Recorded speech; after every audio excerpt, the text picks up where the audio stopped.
Selamat pagi adik-adik semua. Wah, kalian di rumah udah pada siap belum? Hari ini kita mau memulai sekolah minggu lagi. Nah, sebelum kita memulai sekolah minggu, Lause mengajak kita semua untuk berdoa terlebih dahulu. Mari kita berdoa. Tuhan Yesus, terima kasih untuk hari ini. Kami anak-anak-Mu akan kembali memulai sekolah minggu kami. Kiranya Tuhan memberkati sekolah minggu ini, dan agar kami semua dapat duduk dengan tenang, memuji Tuhan bersama, dan mendengarkan firman Tuhan. Terima kasih Tuhan Yesus. Hanya di dalam nama Tuhan Yesus kami berdoa. Amin. Nah adik-adik semua, mari sambil bangkit berdiri, kita mau nyanyi lagu Yesus besertaku.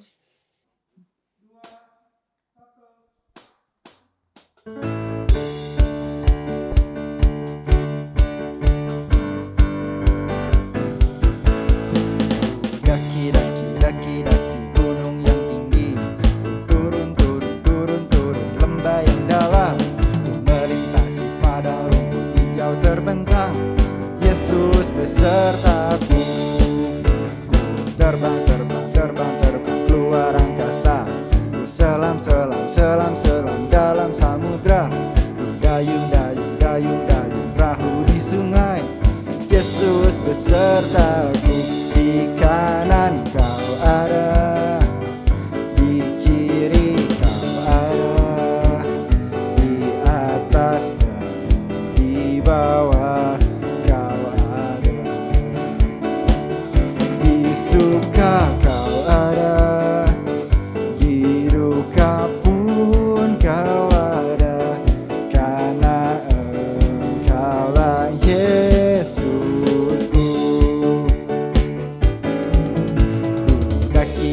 Daki gunung yang tinggi, turun lembah yang dalam, melintasi padang rumput hijau terbentang.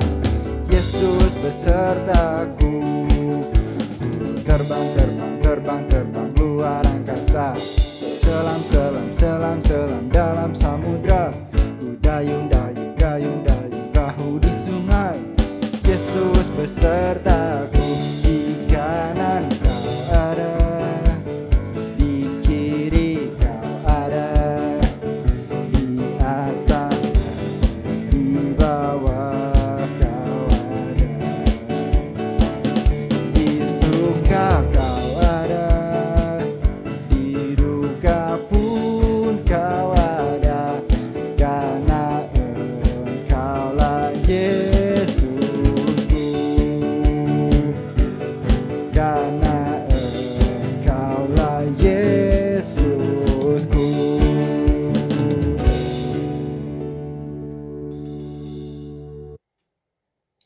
Adik-adik semua, sebelum kita mendengarkan bersama firman Tuhan, kita mau mendengarkan cerita Alkitab pagi hari ini.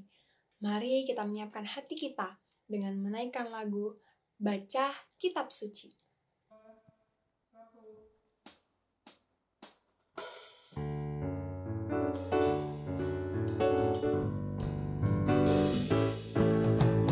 Baca kitab suci, doa tiap hari, doa tiap hari. Baca kitab suci, doa tiap hari, kalau mau tumbuh, kalau mau tumbuh, kalau mau tumbuh. Glory haleluya. Baca kitab suci, doa tiap hari, kalau mau tumbuh.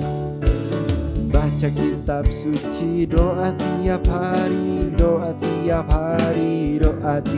hari. Baca kitab suci, doa tiap hari, kalau mau tumbuh, kalau mau tumbuh, kalau mau tumbuh. Glory haleluya. Baca kitab suci, doa tiap hari, kalau mau tumbuh.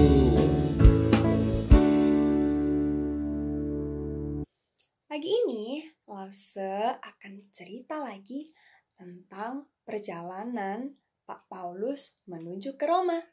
Nah, adik-adik tahu nggak sih Pak Paulus itu siapa ya? Lause kasih tahu, Pak Paulus itu adalah seorang rasul yang Allah pakai untuk menyampaikan berita Injil atau firman Tuhan kepada banyak orang. Tapi adik-adik semua, pada masa itu orang-orang Yahudi tidak suka kepada Bapak Paulus karena dia memberitakan Injil tentang Tuhan Yesus kepada banyak orang. Oleh karena itu, mereka memasukkan Bapak Paulus ke dalam penjara. Wah, kalian udah pernah lihat penjara belum? Yang ada jeruji besinya terus dimasukkan ke dalam penjara. Dan di sana kita tidak boleh ngapa-ngapain loh. Nah, kemudian selama dia ada di sana, ternyata Pak Paulus berbicara kepada orang-orang yang punya jabatan. Dia bercerita tentang imannya kepada Tuhan Yesus. Nah, adik-adik sekalian, pada saat itu Pak Paulus ternyata sedang menantikan untuk kepergiannya menuju ke Roma. Ternyata adik-adik, sebelumnya Tuhan Yesus sudah berbicara loh kepada Bapak Paulus bahwa suatu hari nanti dia akan bersaksi tentang Tuhan Yesus di Roma. Dan sekaranglah waktunya Pak Paulus menuju ke Roma. Kemudian adik-adik, Pak Paulus dan beberapa orang tahanan lainnya yang ada di dalam penjara diserahkan kepada seorang perwira yang bernama Bapak Julius. Mereka berangkat dengan menaiki sebuah kapal yang besar. Ya, anggap aja ini kapal yang lebih besar gitu kan. Tapi nggak apa-apa, ini sebagai contoh saja ya.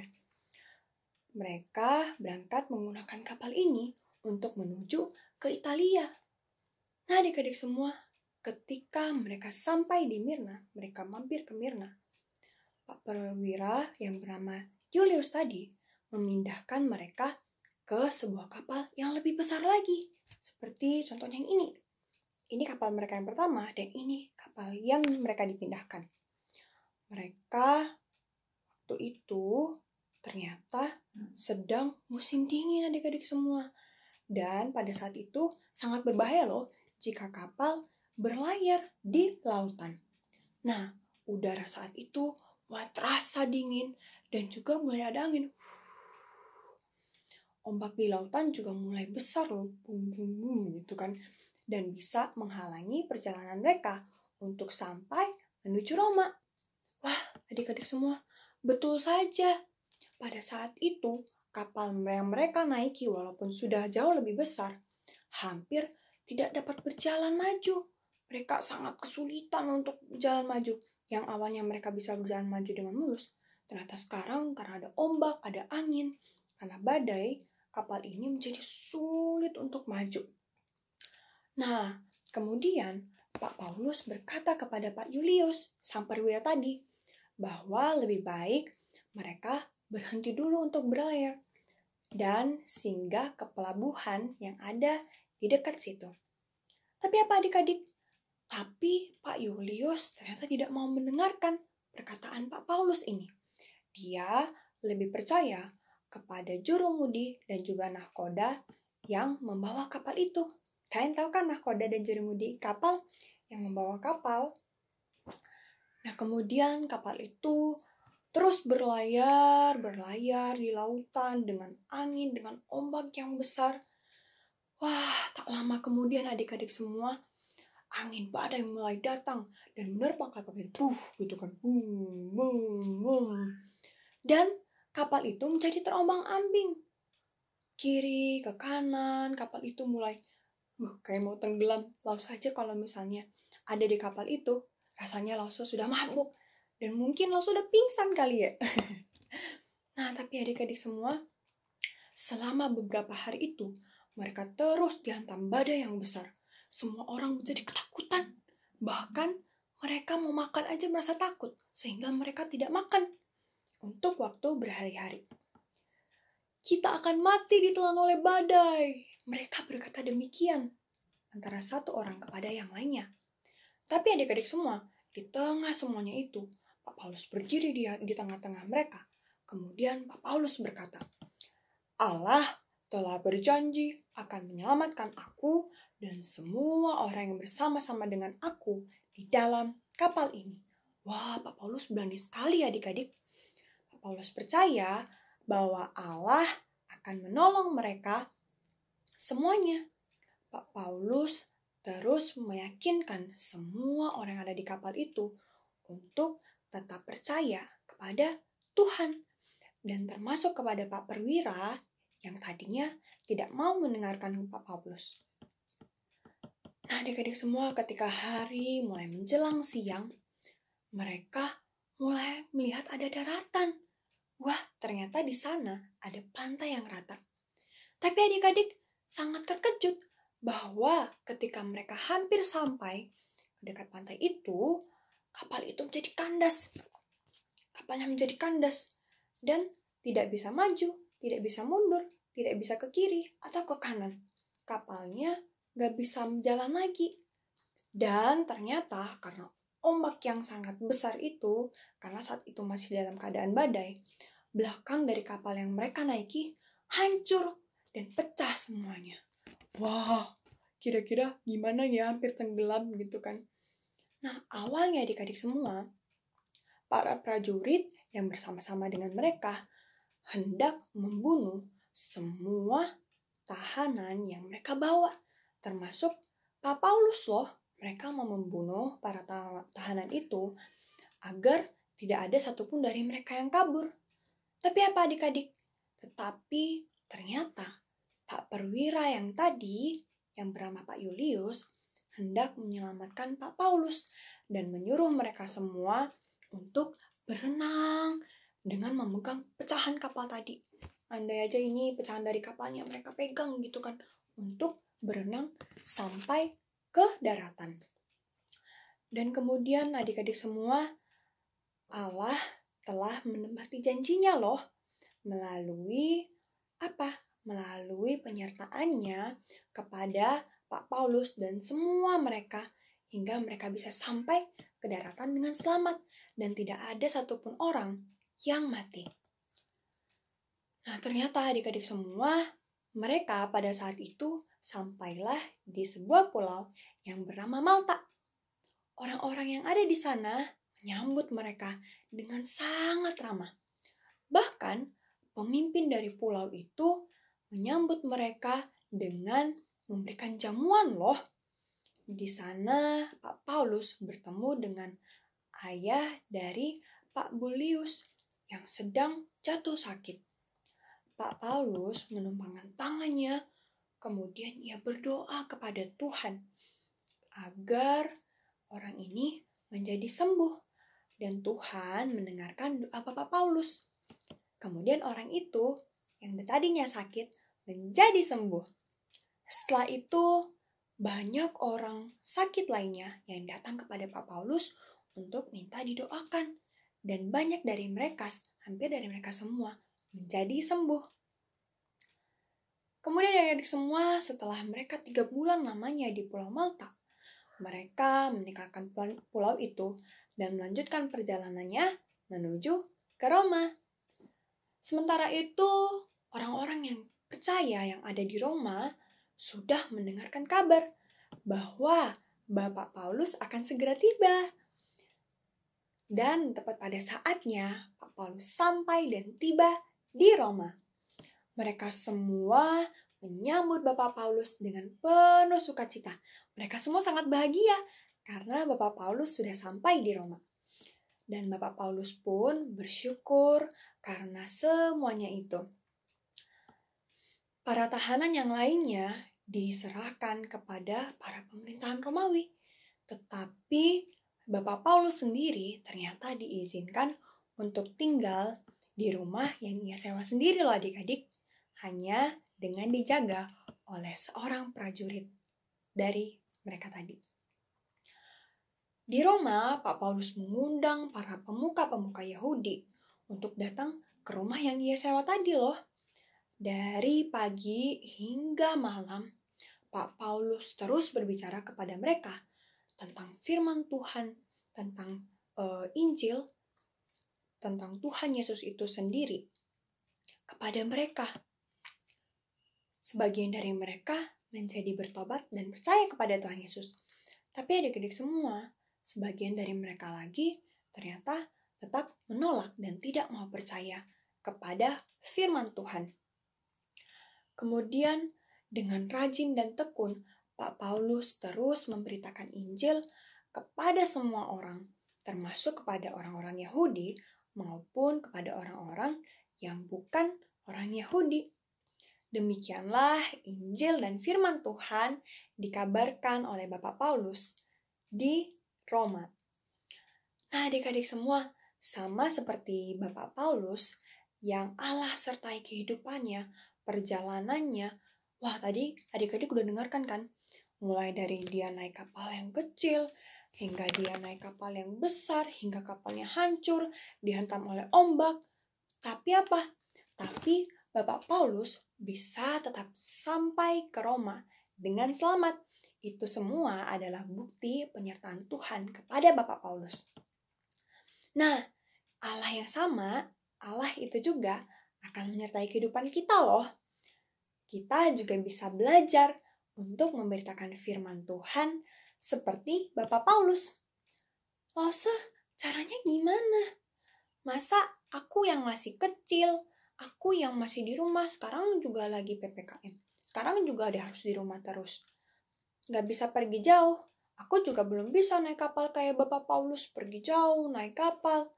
Kan belum bisa, Lause. Oh, tenang adik-adik semua. Kita bisa memulai dari hal-hal yang kecil. Tidak harus pergi jauh, baru bisa memberitakan Injil. Contohnya apa, Lause? Contohnya, kita bisa berbuat baik kepada orang-orang di sekitar kita. Karena Tuhan telah terlebih dahulu mengasihi kita dan sayang kepada kita. Dia juga telah menyertai kehidupan kita semua. Nah, siapa aja orang-orang terdekat kita? Itu ada papa, ada mama, ada koko, cece, ada adik, ada keluarga kita, dan kepada semua orang yang kita jumpai.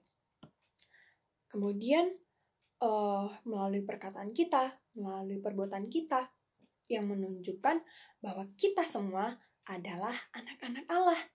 Kita juga bisa memulai dengan mendoakan orang-orang yang ada di sekitar kita,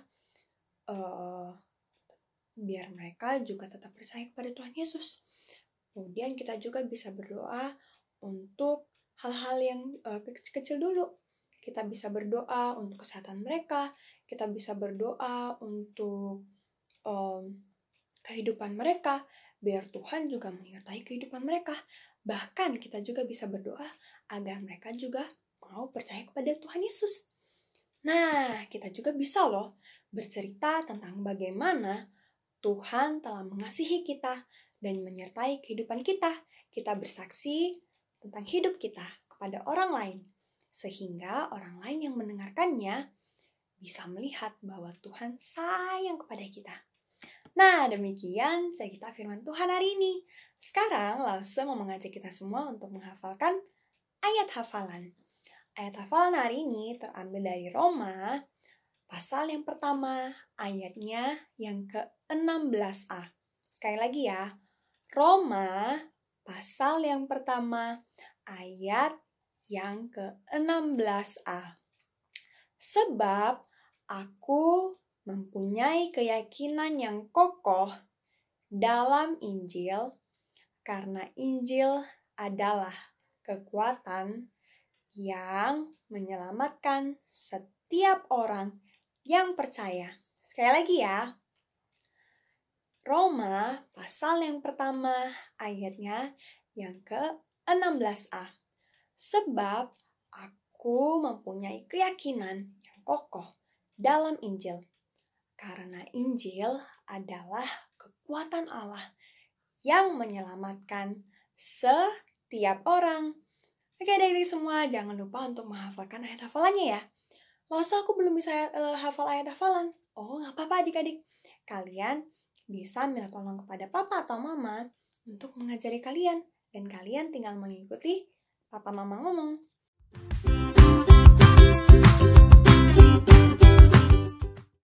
Halo, bertemu lagi dengan saya dalam program Origamiku. Hari ini kita akan membuat perahu layar dari kertas origami. Oke, caranya sangat mudah. Kita ambil kertas origami seperti ini. Ya.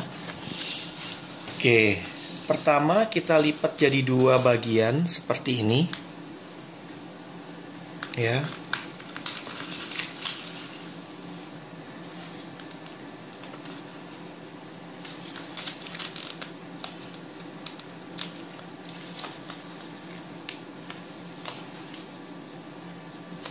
Ya.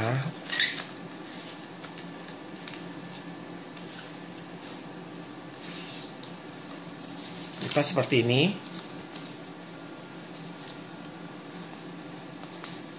Kalau sudah dibuka, kita lipat seperti ini. Ya.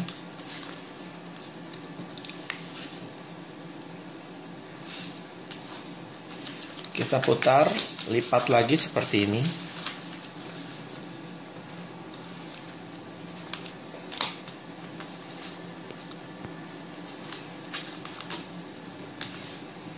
Oke, kalau sudah seperti ini. Nah, Anda lihat ada yang seperti ini, ada yang lekukannya ini. Tapi kita mau pakai yang sebelah sini, yang tidak ada lekukan. Kita lipat seperti ini.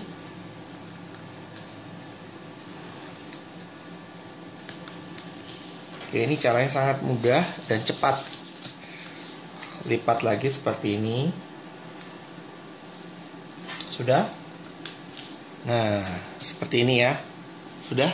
Kalau sudah, kita lipat 2. Nah, seperti ini. Oke? Kalau udah menjadi seperti ini, lihat, kita tarik yang sebelah sini ya. Nih. Kita tarik yang sebelah sini, sebelah kiri. Nih, kita lipat.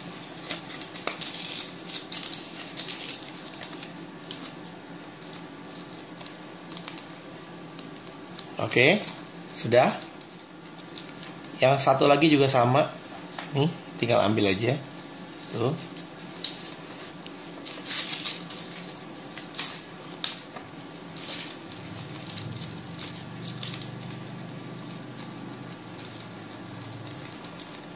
Nah, maka akan menjadi 2 bagian seperti ini. Kalau sudah, kita mau ambil yang sebelah sini. Kita tekuk ke bawah, yang ini kita tekuk ke bawah. Nah, seperti ini, tekuk ke bawah.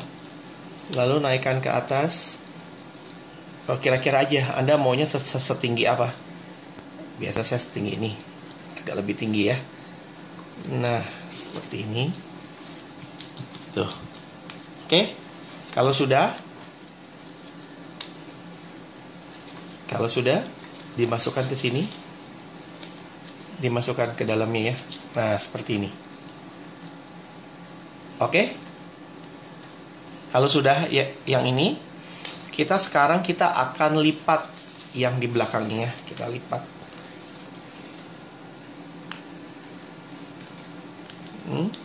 Lipat seperti ini.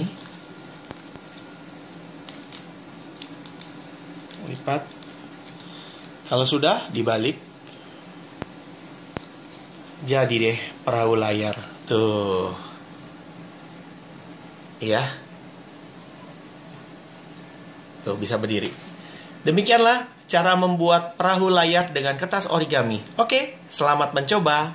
Bye.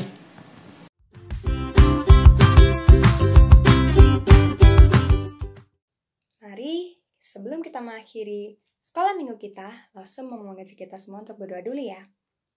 Tuhan Yesus, terima kasih. Hari ini kami telah belajar firman Tuhan, bagaimana Rasul Paulus menjadi orang yang memberitakan Injil tentang Tuhan Yesus. Hari ini kami juga belajar bahwa kami bisa memberitakan Injil, dimulai dari hal-hal kecil. Roh Kudus, ajarlah kami agar kami dapat menjadi anak-anak Tuhan yang bersaksi tentang kebaikan Tuhan dalam kehidupan kami, yang bersaksi tentang firman Tuhan yang kami dengarkan. Terima kasih Tuhan Yesus, kami mau menyelesaikan sekolah minggu ini. Amin. Bye-bye adik-adik semua, sampai ketemu minggu depan ya. Dadah.